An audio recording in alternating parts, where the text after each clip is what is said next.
Leaders for a Better Community has one mission: to improve the quality of our lives. We believe that every child deserves a quality education, healthcare should be affordable, every job should pay a living wage, and our neighborhoods should be safe and secure. Your input on these issues is very important to us, and we'd love to hear from you. To share your thoughts, visit us at lbcmke.org. Join our fight for a better quality of life. That's lbcmke.org, paid for by Leaders for a Better Community. The Forum is Monday through Friday from 9 a.m. until 10 a.m. Central Standard Time, covering topics from local, national, and everything in between. It may not be what you expect to hear, but we will definitely give you what you need to know. That's The Forum. There's liberal news, there's conservative news, and then there's the truth. Join us for the truth. Join Milwaukee Film virtually for the Minority Health Film Festival, presented by the Froedtert and the Medical College of Wisconsin Health Network, taking place now through September 24th. Watch 50 films plus conversations about the health and well-being of families, communities, and institutions. Tickets are on sale now at mkefilm.org/MHFF.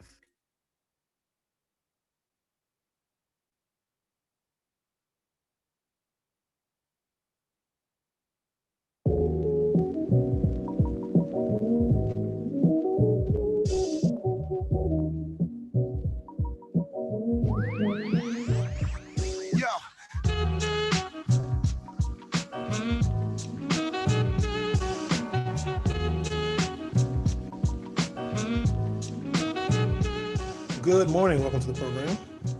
Today is Wednesday, September 16th, 2020. In a little while, we're going to talk to a woman named Jennie Joseph, and she is going to be a part of a discussion this evening with the Milwaukee Film Festival's Minority Health Program about a topic that deserves a lot more attention, especially because we are all very concerned about the health and well-being of families and communities. And it does seem, for the first time ever, really, that there's a lot of attention turned on the disparities that exist across the board, because as racism is on the ballot, and we've seen how those issues of race have been exacerbated under the Trump administration, the nuances of racial disparity need to be examined. And a lot of folks may not know this. I know that health professionals certainly know this. The infant mortality rate of Black children in the city of Milwaukee is twice the national average, whether it be from congenital defects, whether it be from sudden infant death syndrome, or whether it be from some other anomalies. It is third world country high. And so when we talk to Jennie Joseph, she's a doula, a birth doula, and there's terms that I've never even heard of before, how the the colonization of birthing children needs to end. So it's going to be a really fascinating discussion, but she's also going to be a part of a panel discussion this evening, which you can attend virtually through the Milwaukee Film Festival's Minority Health Film Festival program. So it is important for me to delve into issues so we all can get a deeper understanding of these disparities instead of just blanket talking about the issues of race. It is important for us to be much more well informed and much more well versed on those issues. And that's something that I want to do with this platform, because being the independent media that we are, and it's a different type of information delivery, because now there's no ultimate, corporation or business interest that I have to promote of somebody that I work for. And so we're going to cover issues that you are not going to hear anywhere else. And quite honestly, I don't think the mainstream media or even local news here care very much about, these particular topics, but because they're so important to community, and we have to start looking at what a post-COVID world is going to look like. A post-COVID world has got to be much more thoughtful when it comes to policy, but also the racial overtones of policy, because we know that one size does not fit all here in the United States. If that was the case, with given the same instructions of just work hard and pull yourself up by your bootstraps, get an education, and get married and stay married, then everybody would be equal, right? Well, it's because we all have different information. That being said, we want to try and bring as much of the same information to people that otherwise never would have heard it, because there's things that African Americans know, there's things that our Latino brothers and sisters know, there are things that are ingrained in cultures that may not be understood by the status quo. And so we want to try and bring that information to people in this particular format. A couple other things we're going to be discussing today. The mask mandate ends the 28th of this month. I am already starting to see individuals who have abandoned wearing their masks. As the executive order exists right now, and I'm surprised the Republicans didn't continue to challenge the governor's executive order, even though it goes against the standards of health that we need to set during a pandemic.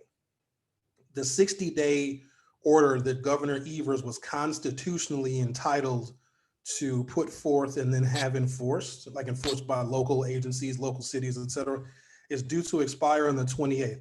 Now, I'm wondering how many individuals, especially business owners, who wanted to be particularly careful and cautious with their businesses, and they wanted to make sure that they and their employees and people that were patronizing their businesses were adhering to the state required mask mandate.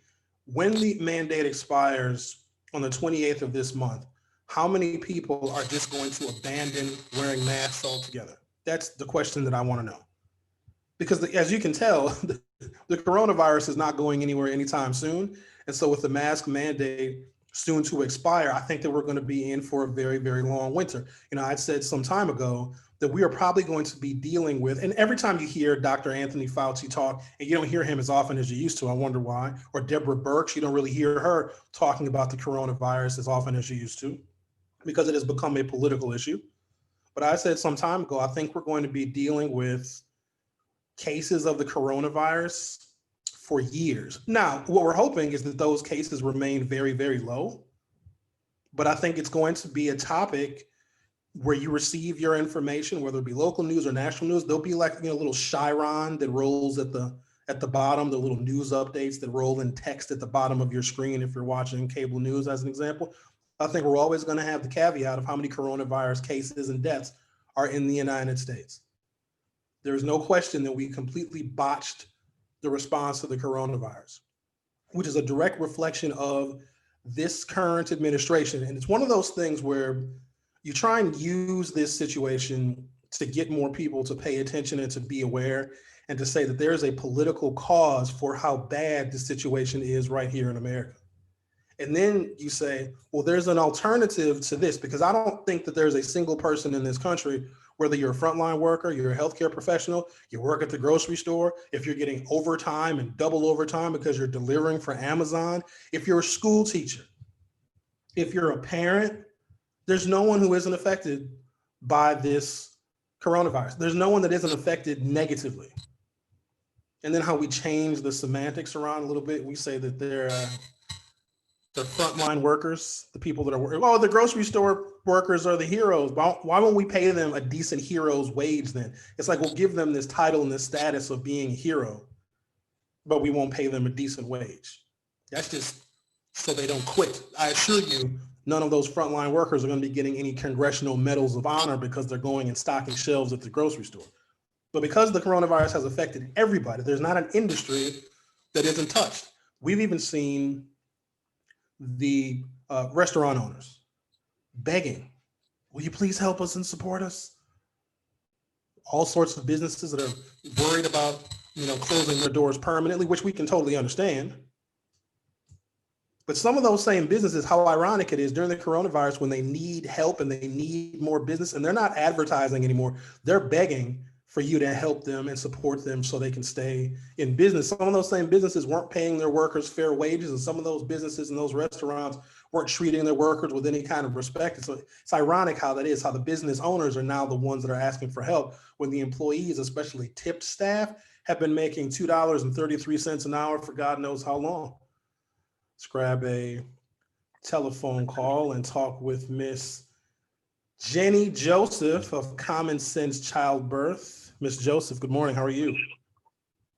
Good morning. I'm great. How are you doing? I'm doing wonderful. So there's a series of damaging statistics in the city of Milwaukee. It's one that we have always been keenly aware of. And I want you to shed some light on this because the documentary that you're going to be appearing in, The American Dream, deals almost exclusively and directly with this issue. The infant mortality rate in the city of Milwaukee for Black women is twice the national average. And we've had study after study, and we've had all sorts of data analysis to try and figure that out. This is not just a problem here in the city of Milwaukee. This is a problem with women of color in the United States. Can you shed some light on why women of color, especially Black women, have an infant mortality rate higher than everybody else? Yes, you're absolutely right. This is a national scandal, in my opinion. It's unconscionable. It's egregious. We don't know the stance of let's keep trying to research and find out. It's just ridiculous. We already know. We have known, and we continue to know. And it is really clearly based on the fact that our structural system, our medical systems, the inbuilt racism and the historical racism, as also classism, sexism, all of these are these deep-rooted root causes, if you will, that have got us to this point where we have accepted for too long these statistics as, that they must be so. There is no excuse for this because they don't actually have to be like this. They are like this because we've agreed in some way, we're all complicit in some way, that substandard care, that bias and lack of respect, lack of compassion, lack of cultural congruence, cultural humility, all of these factors are the real reasons why we see this happen. So by that, I mean that women who are going in for prenatal care, accessing prenatal or maternity services, they don't get treated the same based on who they are. That means they may not get the same tests, they may not get the same treatment. They are not listened to. Their pain or their complaints are ignored. They are relegated into, having services and interventions and practices that aren't necessarily safe or evidence-based or even in this day and age acceptable. And this is historical, okay? We're talking about something that has been in place and maintains in place just as long as enslavement, Jim Crow, civil rights, all of this is connected. So even today, as of yesterday, there was a report about women who are incarcerated having had hysterectomies done. I don't know if anyone has seen that, but that's current, that's right now. Hysterectomies without their consent because they're incarcerated, people of color.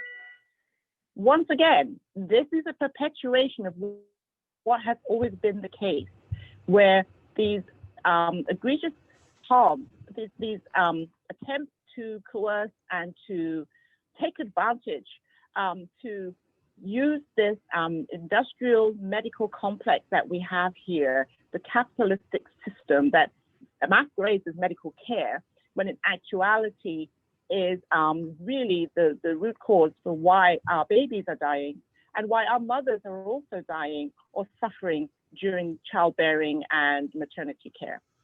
We're speaking with Jennie Joseph of Common Sense Childbirth, who'll be in a film that is featured in the Minority Health Film Festival here in Milwaukee called The American Dream. There's also going to be a conversation taking place this evening at 5:30. Those that are interested, and I encourage everyone to participate in this virtual conversation, go to mkefilm.org/MHFF.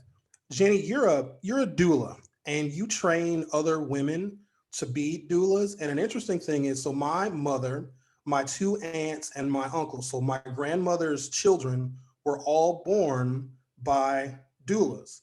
And then my generation, we were all born in hospitals. And you would think as time goes on and medical technology gets better, that being born in a hospital or in a clinical setting would have better outcomes for Black children, but for some reason it doesn't. So it's almost like the outcomes may have been better with my parents' generation than it is for my generation and generations after that. So in your training of women to be doulas, I guess what are the big differences between a woman who wants to utilize the services of a midwife versus being in a hospital?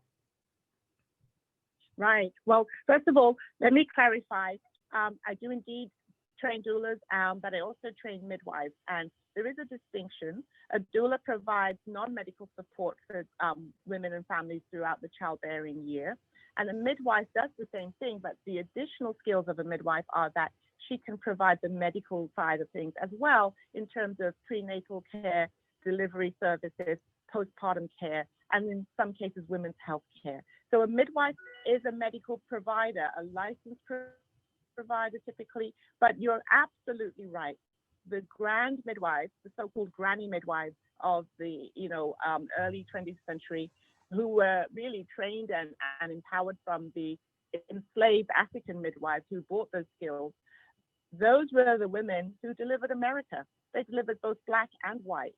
They delivered everybody because everybody had an out-of-hospital birth until the early 20th century, when suddenly physicians decided that they needed to be involved, they needed to have some piece of this pie. They thought it would be more lucrative, and they had a campaign to eradicate midwifery, and it was successful.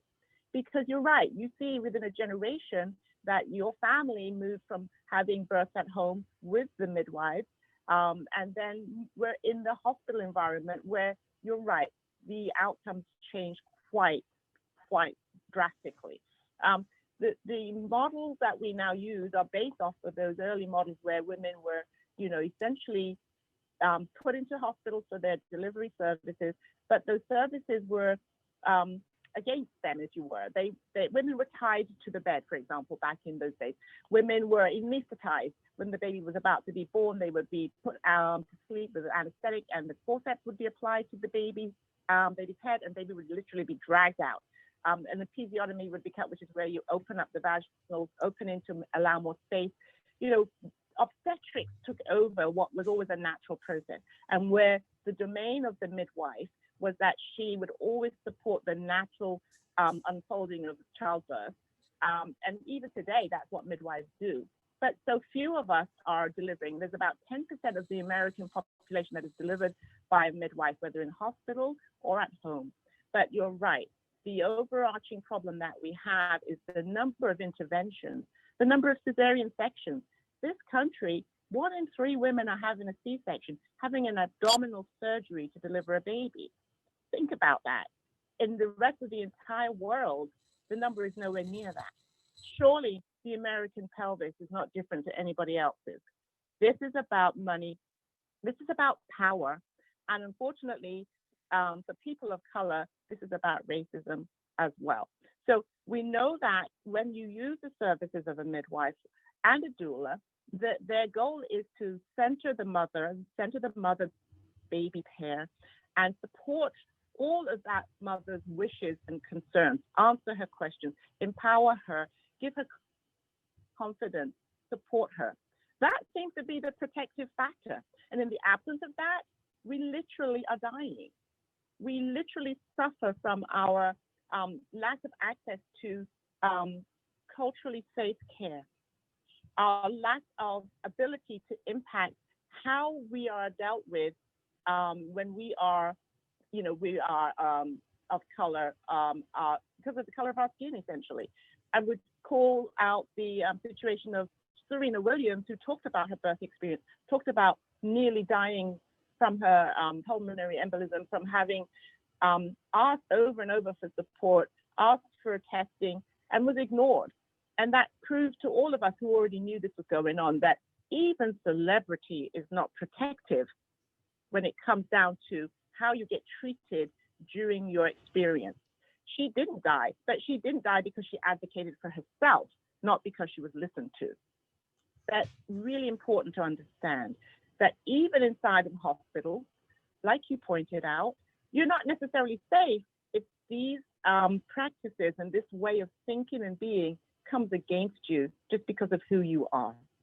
So if you think about how we have set up and we structurally continue deeply embedded ways of being that are not helpful, that are not safe for Black people, we now can understand that instead of blaming the woman for these outcomes, essentially saying, well, she didn't eat right, or she was overweight, or, well, she had high blood pressure, or she should have had better prenatal care.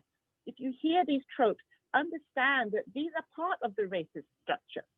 These are part of the classist structure. And so now we have a pandemic and we see it once again. It plays out in all these different ways, but it's always the same thing. The genesis of these problems is the fact that we have not yet reached a point in the American way of life where we can accept and acknowledge that these are harmful and continued attacks on Black people and people of color. We have racialized obstetric care, and we are in real deep trouble if we will not acknowledge that. If we keep looking outside of that for the solution, we're going to come up short. The film, The American Dream, which is running now in the Minority Health Film Festival. You can get your tickets by going to mkefilm.org/MHFF. We are speaking with Jennie Joseph, who is the CEO of Common Sense Childbirth, is the name of your organization, Ms. Joseph. And if people want more information about Common Sense Childbirth, where can they go? What telephone numbers can they call to get more information? Well, actually go to the website. There's a lot of information if you start right there. So commonsensechildbirth.org is a great website to go to. I want you to also check this other one out though, because it's called savinglives.biz, B-I-Z, savinglives.biz, because that's what we do. We are in the business of saving lives. We have recognized that this is such a deep and entrenched problem that we actually have to be intentional about how we do the work we do. Yes, we are midwives, we are doulas, we are childbirth educators, we are lactation educators. We support our communities, but we make it our business to support in a way that literally helps get them through and out the other end, healthy, whole, and thriving. So over the course of doing this work and over the last 20 years, our statistics time and again keep coming back with our babies go to full term. Our babies are healthy birth weight. Our babies don't go to the NICU. Our babies are thriving. Our mothers are breastfeeding. Our mothers are healthy. We don't have a large number of women in our practice who have high blood pressure or preeclampsia or maternal health issues that are going to literally kill them. Our mothers survive the birth experience. They survive their pregnancy. They survive the postpartum period. Much of the morbidity and illness and death for Black women, especially during the childbearing time, is in the postpartum period. Think about how we do postpartum care in the United States. You get a 2-day stay in a hospital and you get tossed out the door and you're on your own. That's it. Maybe you'll get a postpartum exam at 6 weeks with an OB/GYN, but most of the time that 6 weeks exam is simply a pap smear. We are really doing a poor job of supporting women, all women, in the postpartum period. But that's when most of the problems show up, including postpartum depression and postpartum mood disorders, where women who are just overworked, stressed out, they have to get back to work because we don't have maternity leave in this country. We don't have those kinds of employment supports that we need. We don't have recognition for breastfeeding mothers who need to pump while they're working. So we have women who are asking me, 2 weeks and 3 weeks, Miss Jennie, can you sign me off? I need to go back to work. I would love for women to have a 3-month postpartum recovery period with support, like is very common in many other countries. I was born and raised in England. My parents are from Barbados, from the West Indies, but we were able to have the ability to have universal healthcare. We had access to healthcare and support. While we were in England, we had the opportunity to have midwifery support for all childbearing women unless they were high risk. These are the kinds of things that make the difference.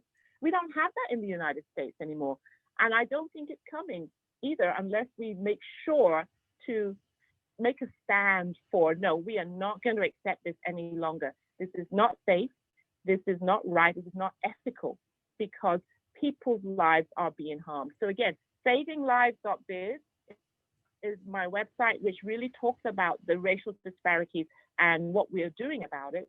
And then commonsensechildbirth.org shares about all of the different endeavors that we have. But everything is about reducing and really eliminating these disparities because they don't have to stand. We've been able to prove that they're very easily remedied by providing access to comprehensive, safe, compassionate, respectful care. Our goal is to maintain and encourage your self-determination, your dignity, your power. And in making that shift, this is what happens. Our mothers are healthy, our babies are healthy. The film, The American Dream, going on now in the Minority Health Film Festival. Join the conversation this evening at 5:30 p.m. via the Minority Health Film Festival website. Ms. Jennie Joseph, thank you so much for the conversation and the information. I think this is vital for everyone to understand the deeper causes behind some of the disparities that all of us are trying to fight every single day. Thank you for your work, and we appreciate you taking the time to speak with us this morning. Thank you for having me. It's been a pleasure. Thank you. Bye-bye. That was eye-opening. That really was. To get a deeper perspective on something that I know we don't discuss very often. Infant mortality. And we've had several conversations about where racism actually starts. That it starts even before a child is born because of the lack of healthcare resources that may exist in communities. And now we come to find out that childbirth itself is a part of a system of colonization that is negatively impacting African Americans. And I think that's the lens that we look through. We think that because there are other groups and cultures in this country that are doing perfectly fine with the resources and the status quo as they currently exist. And so if someone else is having poor outcomes, whether it be health outcomes, whether it be education outcomes, we blame those people. I think that is at the root of our lack of understanding of other people and other cultures in this country. It works for me. How come it didn't work for you? Well, I turned out okay. How come you didn't turn out okay? We make it a fault of the person who is often the victim, and we blame the victim. I sometimes have to catch myself, and it's a work in progress. And so I couldn't even imagine if I were born white in the United States, how much built-in bias they would pick up. Or I guess if I was white, how much built-in bias I would pick up just living and just asking questions, the inquisitive nature of children, just asking questions. And when children ask those questions, when they're in that particular age where everything is why, they are being filled with misinformation that they may keep for an entire lifetime. As an example, if you're not particularly familiar with a culture, or maybe it's a religion, and that culture and that religion, they have particular customs that are very foreign to your own. You take your pick of whatever culture or religion that may be, but it's one you're not very familiar with. And you see something, you see behavior that you will only attribute to that person's culture or their religion. We stereotype people almost instinctively. Good morning, Vanessa G. Tutu Reeves, good morning to you. Sandy J, good morning. Susie Roundy Schmidt, I say good morning to you as well. Show me love, good morning. Leah Pounds, good morning. She says great topic. Yeah, it's a part of the larger discussion of all the different minute details that go into a post-COVID world. And I'm using post-COVID world as I want there to be a world that is less consumed with racism. Because what's painful to admit is that I don't think the world has changed after what we saw with George Floyd being a tipping point for a variety of different frustrations that exist in this country. It's a lack of opportunity, it's a lack of resources. A number of people were out of work, a stagnating and suffering economy, plus the racial issues that compound everything else that is happening in our country. I don't think that we have adequately addressed any of these issues. And I don't think the world has changed, at least not for the better. I don't think so. I would like to think that all that we have dealt with and been through, and the violence and the murders, whether it be police murdering people or other violent crimes that have spiked during this very difficult time for not just America, but for the world. I don't know if we have picked up the teachable moments in all of this, meaning that we have to make sure, and this is going to be incumbent on us, and I want to make sure that we have these conversations and these necessary topics to make sure we just don't go back to status quo and, well, everything is okay, things are calmed down, they're not as bad as they used to be, and then we all go back and retreat to our neutral corners and we just don't continue to fight, because that is how this kind of hybrid fascism is able to thrive, because it's very exhausting talking about it. I'll admit that. But we have to continue the conversation. I think what makes it easier is when more people are involved and more people are engaged. And I certainly have seen that. I'm sure some of you have seen that as well. There are more people that are involved in having the conversations, and they want to realize where they may have been biased and try and correct the error of their ways. And I think it makes it easier because more people, especially our white brothers and sisters, that are finding their voice in the conversation on race. Because a lot of white folks, they don't talk about it. Even though they all have feelings on race, everybody has feelings on race. Everybody has feelings on immigrants and immigrant children and children in the border, at the border in cages. Everybody has feelings on that. But we have to be at a place where we're comfortable engaging in those conversations, because if not, everything is going to go back to normal. And one thing we need to know, normal is not good. We get to a point where we're comfortable and we're okay, we're only looking out for one another, we are abandoning a sense of community, because all it takes is something like another coronavirus. And I have every reason to believe that there will be another pandemic. We hope it won't be as bad as this one. But when we abandon our sense of community and our sense of responsibility to everybody else and to other people, especially those people that don't look like us, that may speak a different language, that may have a different country of national origin, when we abandon those people, we all become much more vulnerable.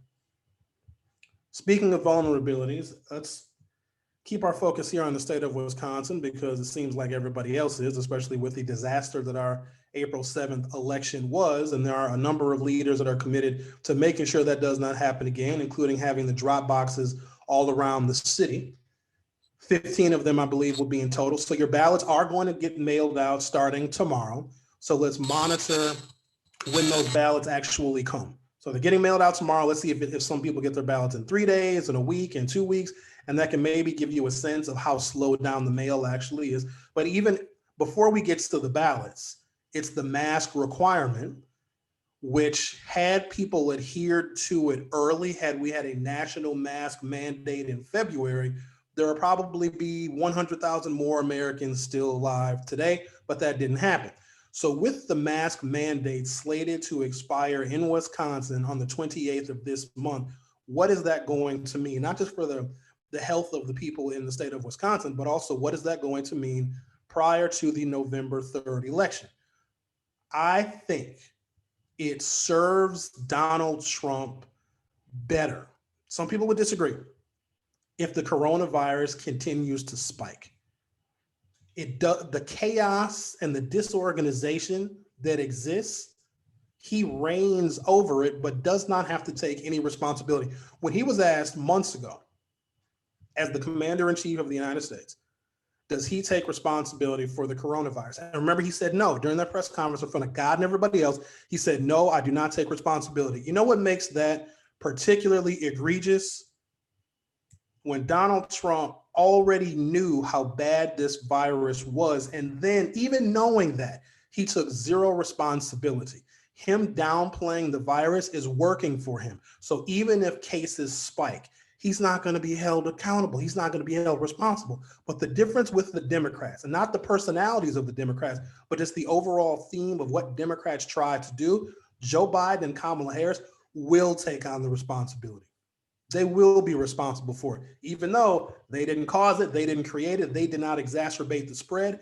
If they become vice president and president of the United States, the coronavirus will be a top priority for them. That's just something that Democrats are willingly going to take on.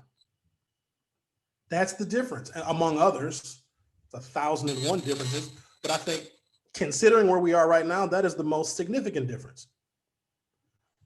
There are wars that are started, international conflicts where our military is engaged that are started by a particular president.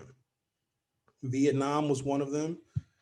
The conversations to send troops to Southeast Asia was started in the Dwight Eisenhower administration. And then, of course, Kennedy sent the first military advisors over to Vietnam. The Vietnam War then lasted through JFK's life, through the term and a half of LBJ.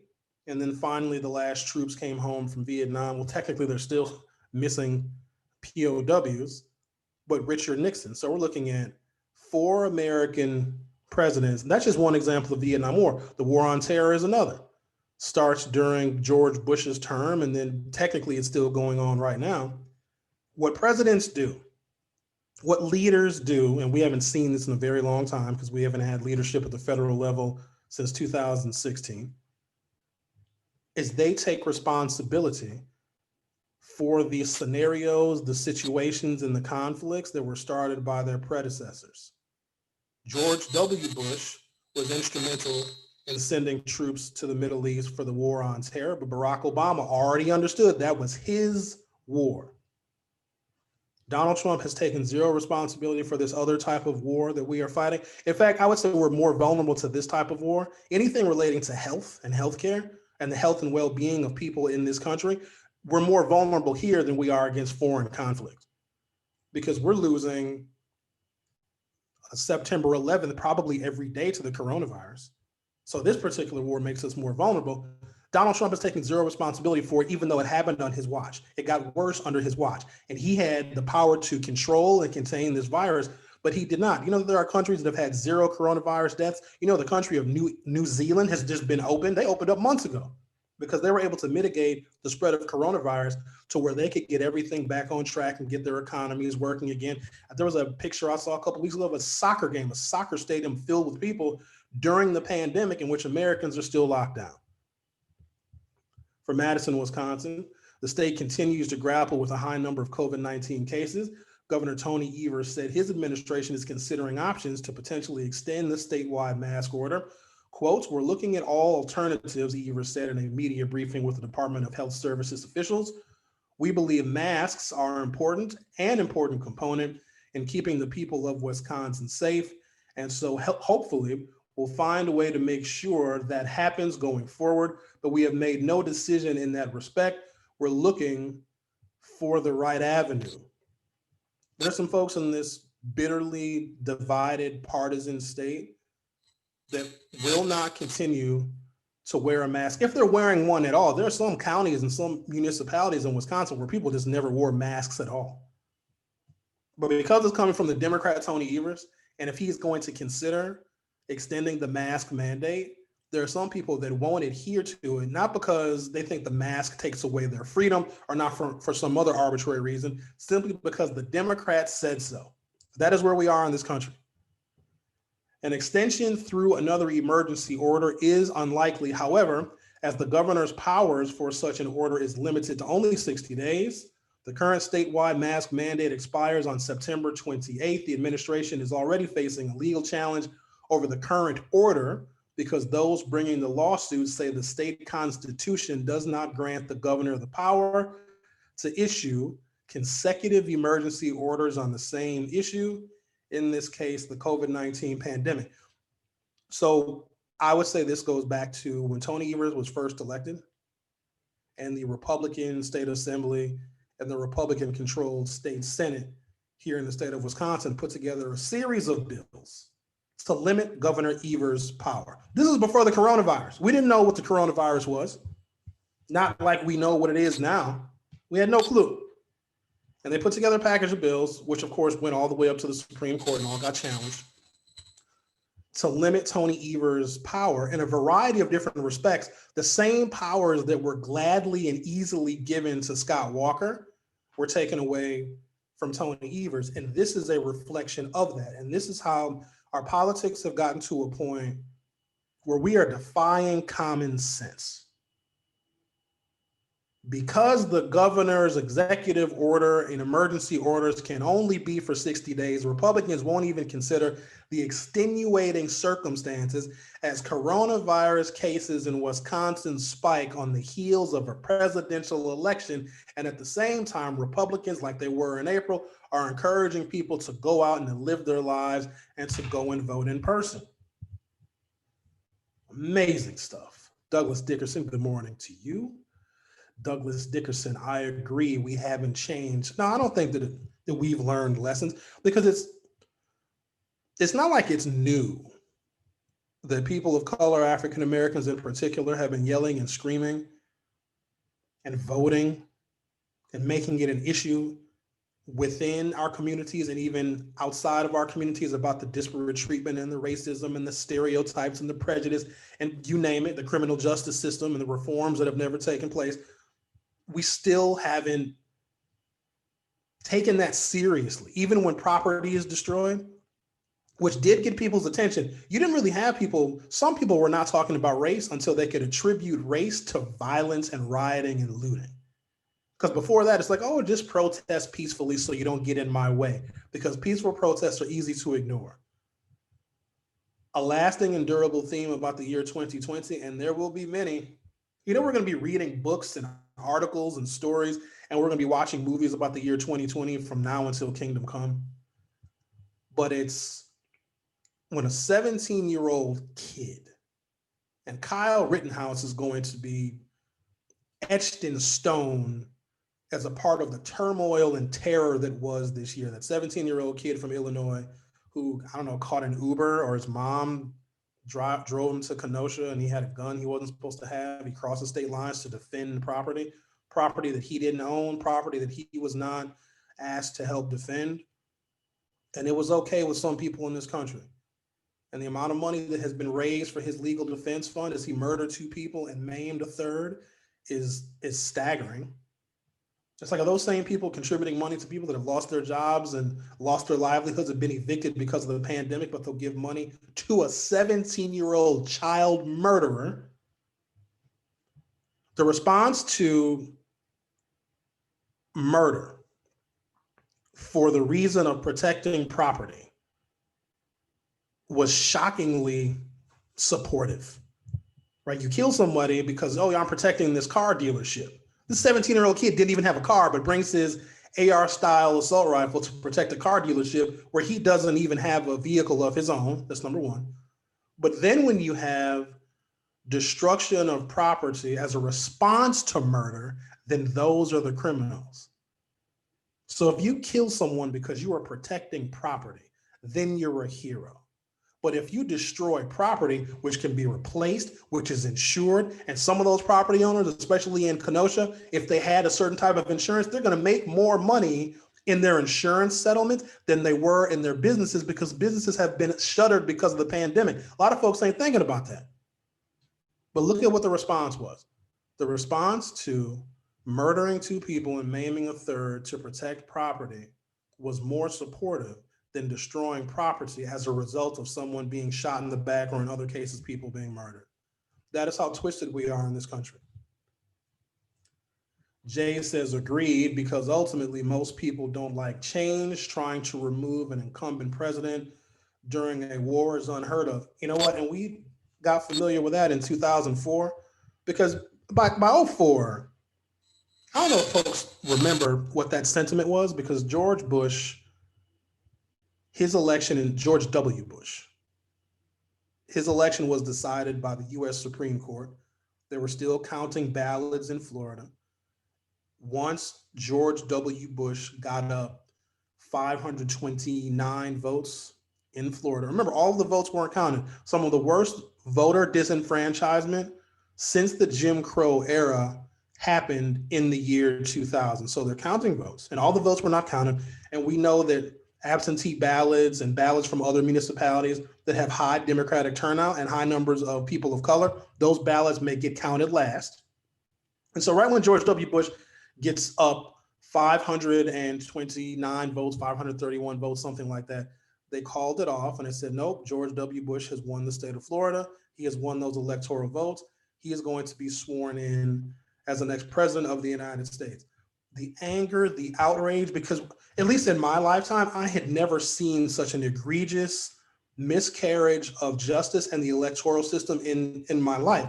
And I was 25 at the time. And even then, as an African American man, we are just bombarded with information that you got to vote. It's your right to vote. You know, don't let them take your right to vote away from you. There are people that died for your right to vote. John Lewis was still with us. In fact, John Lewis would be with us for another 20 years after that. So we were full on aware of how important the right to vote is because of how much was sacrificed for it. But then to see the Supreme Court with a conservative ideology snap its finger essentially and decide a presidential election by not counting all of the votes was outrageous. And I'm putting that lightly. I mean, the outrage and what's happening in the world now has grown exponentially. But at that time, we were ready to get George Bush out of office because we knew in 2004 that we were going to remember what happened in 2000 in the whole Florida scenario. We were going to make sure that we went to the polls in 2004. But what we come to find out, because I think we learned a lot in those first formative years of the 21st century, and some of those lessons we learned then are not necessarily being learned today. We're repeating itself essentially with history. When a president starts a war, for whatever reason, because the United States can go to war with anyone, including itself, at a moment's notice. We may not know as the American people, like when Barack Obama bombed Syria, I woke up one morning and we had bombed Syria. So you never know when we're going to go to a conflict. But something very durable and consistent about the American people is we don't like to change leaders during an international crisis, especially a war. If you're a wartime president, they've even given it a moniker, a wartime president. That is a level of strength with the voters. The voters may not agree with your policy stances when it comes to domestic policy and taxes and everything else, but if you are a president during a war, and maybe that war is a pandemic, maybe that war is a civil war, people are unlikely to change. In the year 2004, when we had what I thought was a fairly decent ticket, whether it was decent or not is what we had, the Johns, John Kerry and John Edwards, we pushed the effort in Wisconsin to make sure the electoral votes in this state were going to go to the Democratic ticket. The vote total between the year 2000 and the year 2004, as far as the margin of victory for the Democrats, doubled. So we certainly did our job. But again, George W. Bush was elected. And then you can begin to see the downfall, like the ultra hyper partisanship with Dick Cheney at the helm. And if you guys remember the strategist for the Bushes, Karl Rove, they really engineered what ultimately would devolve into the Tea Party. And I would say that devolved into Trumpism and these conspiracy theories with QAnon, because the internet and fake news and fake information have all done this number to co-opt people that are not critical thinkers. That's essentially what it is. Remember when we used to talk about, I talk about like it was ancient history, flat earthers? Remember flat earth people? Oh, the earth is flat. and people were trying to make compelling cases. Like, we've gone to the moon, we've known about the solar system for, I don't know, a millennium. But there's a group of people that just, I don't know where they came from, but they're flat earthers. And they had websites and articles they wrote that they were trying to prove that the earth was flat. And I'm sure you may have heard some of their nonsense.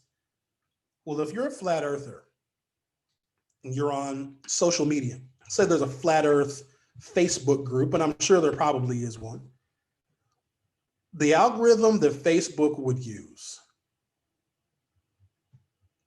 if you were a flat earther, then Facebook would have this assumption that, well, if you believe in that conspiracy, you might not like vaccines. And so they would recommend groups to people. None of this is founded in science and fact, but if they're a member of one conspiratorial group on social media, then they were bombarded with invitations to others, including things related to Democrats running pedophile rings, including the flu vaccine gives children autism. And what you have are these growing online communities of people that all believe the same fake news. And then once that begins to take shape on the internet, because the internet is virtual reality, it's a life all its own, but it's online, of people that may be real, may not be real, may be alternate personalities and fake profiles altogether. And when you have all of these questions around these conspiracy theories, somebody had posted on one of my videos a few days ago when I was talking about QAnon, like, oh, Sherwin, you know, a lot of those QAnon things have come true. I didn't even dignify that with a response because I couldn't. I could not. I even heard one of my friends that believed that you could buy children if you order things from Wayfair. You guys remember that conversation we had? Type in the name of a missing child when you're about to order some furniture from Wayfair, and a $400 dresser would go up to $12,000. Apparently, that would include you being able to purchase the child. And it's all a conspiracy that's drummed up by the Democrats. When a foreign nation sees us doing this, when you can easily manipulate people that are given some information by people that they trust, even though these people are on the internet and they're not even real human beings, they're likely to believe it. And so if you can influence someone to believe the earth is flat, that the flu vaccine, the flu shot rather, would give your children autism, and that Democrats are involved in an international pedophile ring, then you can influence people to vote for one candidate or the other. And that's the part that it seems to be more difficult to communicate. Like, people will tell you, and I've had this conversation. I don't even have the conversation anymore. They'll say, Sherwin, how can the internet tell me who to vote for? Nobody told me to vote for Donald Trump. And I try to explain to them as gently as possible that you can be influenced very gradually. Eventually, if you see enough repetition of something, it will embed itself in your subconscious mind to where, and all that has to happen is this. It's reasonable doubt, just like with a jury. No, internet website is going to have all the information. It's going to tell somebody, that Donald Trump is the next coming, but it'll sow doubt in Hillary Clinton. You can just get a little reason. What about her emails? Just a little bit of suspicion. That's all it takes. And the internet is very good for that. It is a marketing, it is an advertising campaign. And you target people that have already demonstrated a level of vulnerability when it comes to science and fact. If I can't explain why my life is a mess, then tell me I can blame somebody else. If I made bad decisions, or if I have a tremendous amount of vices and I lost my job and my marriage is breaking up and I'm losing my house, you can easily tell me that it's those illegal Mexicans that are coming here that are threatening our life and our well-being. And that's why I lost my job. People would much rather blame something external than look within. I'd like for that to change, because we have treated racism as something that is external. We blame Black and brown people for their faults, and we don't look at what each and every one of us do to marginalize people that aren't doing very well. If you ever want to take some time and think about what we can do to improve things so we don't have to live through traumatic experiences again, have a friend commit suicide. That'll get you thinking. I'm concerned about that as well. And at some point, I want to have a conversation with the executive director of the Milwaukee Office of Violence Prevention, because this month, September, is Suicide Awareness Month, and we have winter coming, and we have the coronavirus cases still here, and we have Governor Tony Evers, who's going to consider extending a mask mandate, but the Republicans won't let him. And the longer people are sick and getting infected with the coronavirus and businesses continue to be shuttered, our suicide rates are going to go up. There was like a 300% increase in suicides in Milwaukee County, I think in the month of either July or August. That's unacceptable. That's only going to get worse.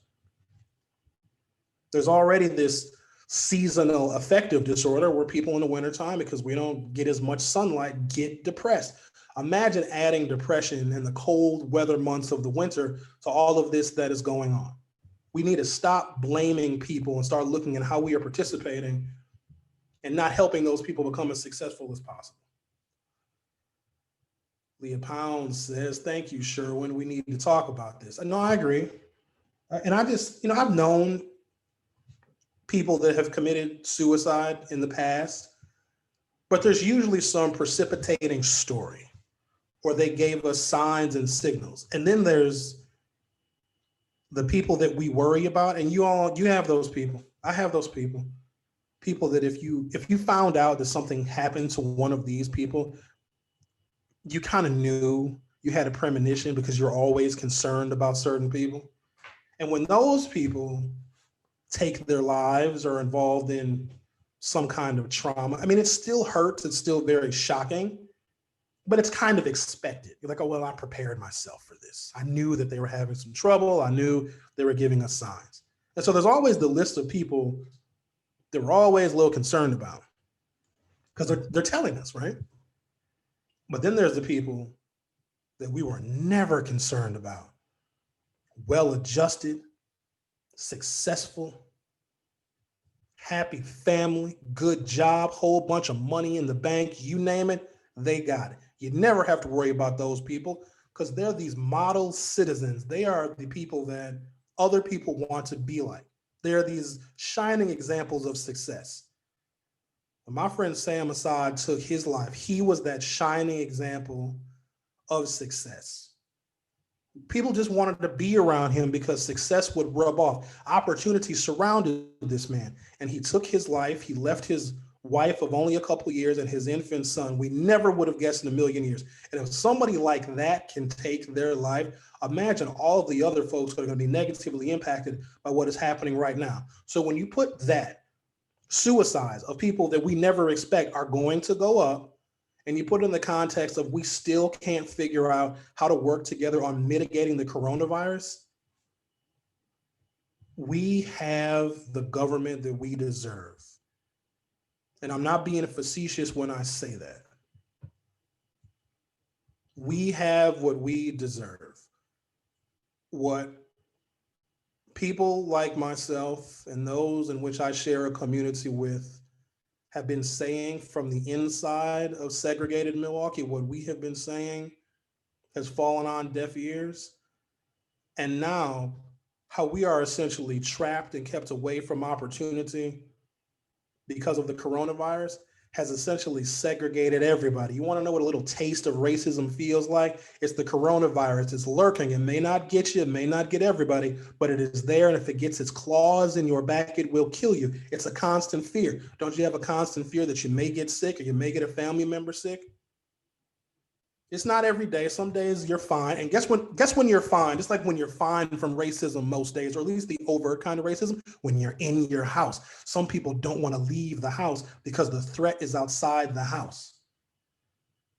And there are ways in which we can mitigate this threat, but for some reason it's defying common sense. And this is probably one of the best examples, I wish it wasn't this example, to get people to understand what it's like to have situations out of your control that can be deadly.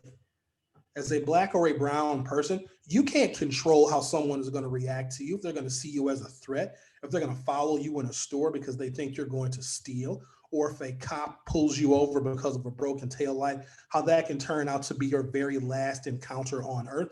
It is a constant fear that we deal with. The coronavirus and COVID-19 is a constant fear that people deal with. And why you see such visceral reactions to it, people protesting at their governor's offices with guns, because those folks have never felt this kind of unseen, invisible vulnerability in their lives. You give white folks, especially those with a lot of privilege that have had the world by the testicles, I guess I could say balls. I could say balls on here. And you tell them they got to stay at home, they got to wear a mask because something out there is going to get them. They have a fit. They rebelled against that immediately. It's like they were black for 15 minutes and all of a sudden they want to go to a governor's office with a gun and protest. Even though it's a bad comparison. G. Collins says, good stuff as usual. Thank you, G. Collins. A couple other things. I kind of went a little long today, but what's the big deal, right? The Marquette University. There have been a number of, and I don't want to say I told you so, but I'll let you guys say it. Maybe type I told you so in the comments. When students were rushed back to class, back to school, whether it be colleges, universities, elementary schools, middle schools, or high schools, there was no doubt that the coronavirus cases were going to spike, and that has happened. And so UW-Madison is one place. Now I come to find out right here in our backyard, Marquette University here in Milwaukee have had a number of coronavirus cases, surprise, surprise, since school has started, since in-person classes have begun. And so what they're telling these college students, stay in your dorm room for 2 weeks, shelter in place in your dorm room. If there's a time in your life when you seem to be invulnerable, you're immortal, it's when you're a young adult in your late teens and your early 20s, and telling young people that didn't go to their senior prom, they didn't go to their high school graduation, and now they finally get to go away to college and they live in the dorms. They've got normal social interaction because we are social animals as human beings. And you tell them, no, stay in your dorm. Don't go fraternize with people and don't socialize with people. Don't hug people that you haven't seen in months. Don't make new friends. You got to stay in your dorm for 2 weeks. What kind of disaster is that going to be? Well, we know. From the Milwaukee Journal-Sentinel, call them signs of the times. On Tuesday, as they hunkered down for their first full day under quarantine in Marquette University Schrader Hall, students took to their windows and posted messages, quote, "Is this hell?" Read one sign made of multicolored Post-it notes. More like a dose of reality as Marquette, like other colleges and universities around the state and the nation, deals with the fallout from the COVID-19 pandemic.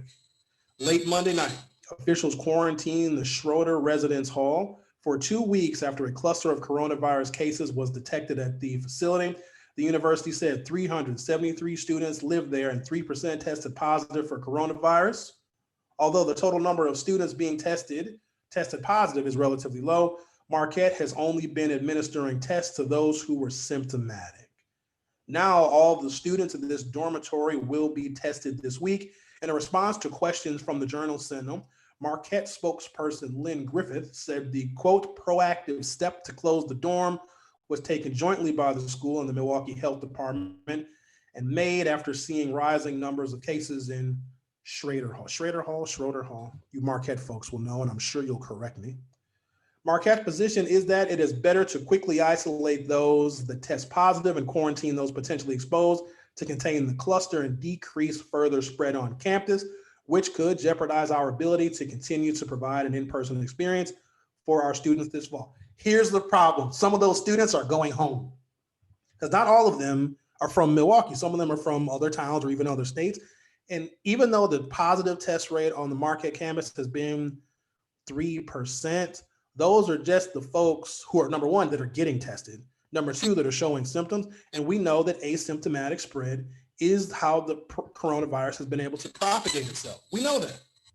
And so when those young people say, I'm not staying in a dorm for 2 weeks, I'd rather go home and hang out with my family, I think you guys can see where this potentially can go.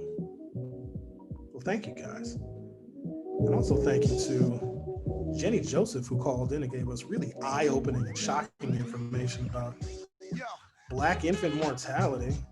Remember, you can get your tickets, virtual tickets that is, to the Minority Health Film Festival by going to mkefilm.org/MHFF. And they, of course, are sponsoring this broadcast of the Forum Live. In fact, sponsoring these couple of weeks of the Forum Live. And also to those individuals who are helping to support this platform, I cannot thank you enough, and you are very, very much appreciated. Thank you, everybody, for your support. Have yourselves a wonderful day, and I'll see you tomorrow at 9 a.m. Central Standard Time.